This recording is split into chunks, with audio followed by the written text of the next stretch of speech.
Hello, my name is Eugene Wentworth, and I am a contractor with the Fort Riley R2 Performance Center, a part of the Army Resilience Directorate. And I am here today to talk to you about motivation.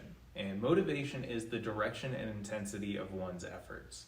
So direction means, does the individual choose to engage in a task or not engage in a task? And then the intensity of one's efforts is how much effort are they putting into that engagement. If they are choosing to engage, how much effort is going into that? So we all have heard about motivation, and we also probably know that it comes from a variety of sources. That could be money, that could be feeling great about yourself. There are so many sources that you can drive some motivation from. And even in just theories of motivation, we know that there are external sources and internal sources, and then some have that intrinsic motivation. And intrinsic motivation is what we strive for, because intrinsic motivation means that you truly love the task that you are engaging in. I would say in my own personal life, I only have about 4 or 5 tasks that I would say that I am truly intrinsically motivated for. Intrinsic motivation is rare. And because we are striving for that in the tasks that we do, it would be great if everything was intrinsically motivated, because that would mean we're loving every single task that we do. But that's not the case. We have a lot of tasks in our day-to-day life that require us to be motivated in other ways so that we can get them done. And that's just part of life. So today we're going to be talking about different sources of motivation and how we can draw motivation from them and work through this arrow. So if you're looking at the left-hand side of it, these are our external sources of motivation, starting with reward and punishment. So the most external source is reward and punishment. And that means that you're getting some reward or being punished in some way to reinforce a desired behavior. Reward being, think about it in sports practices, maybe when you were young, that you were rewarded with, if you worked hard for an hour, practice could end a little early, or you'd get the next day off. Some sort of reward to reinforce a behavior, whereas punishment, same idea. In a sports practice, if you didn't meet a certain standard, maybe you had to run suicides or run an extra lap. It's an external source of motivation.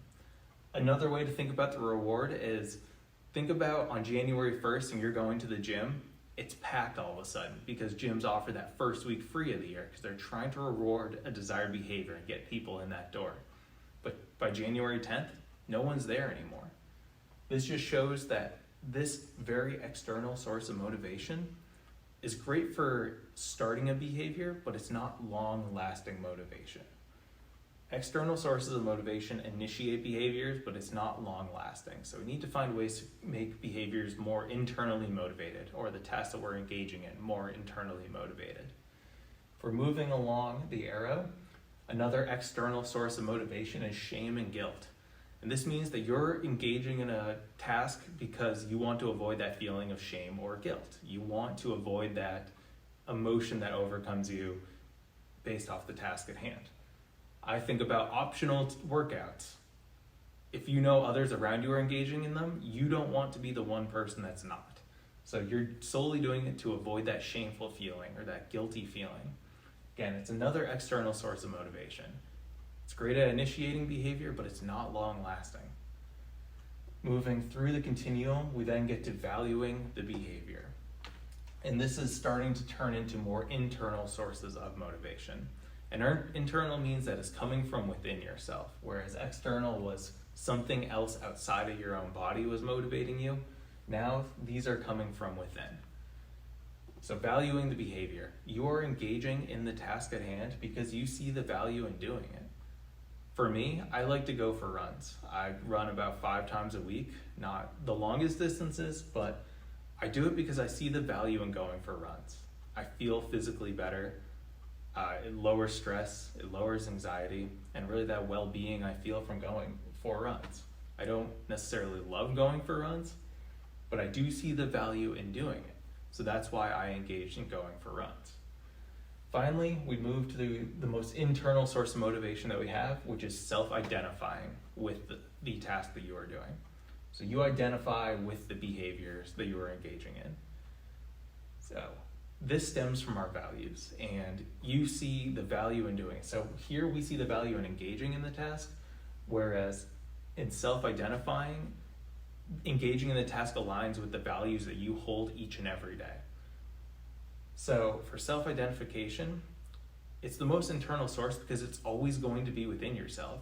Values drive the way we live each and every day. So if your values are aligned with the task at hand, you're going to be more motivated to do it because it already aligns with your core. Looking at this arrow, all of these sources of motivation provide some spark for you. But think about if you're running for the 10-miler team here at Fort Riley. If you're internally motivated and you hit mile 8, mile 9, you're getting to the end of that race, you might not have someone there that's outside of yourself to motivate you. So you need to be able to draw from motivation from within yourself.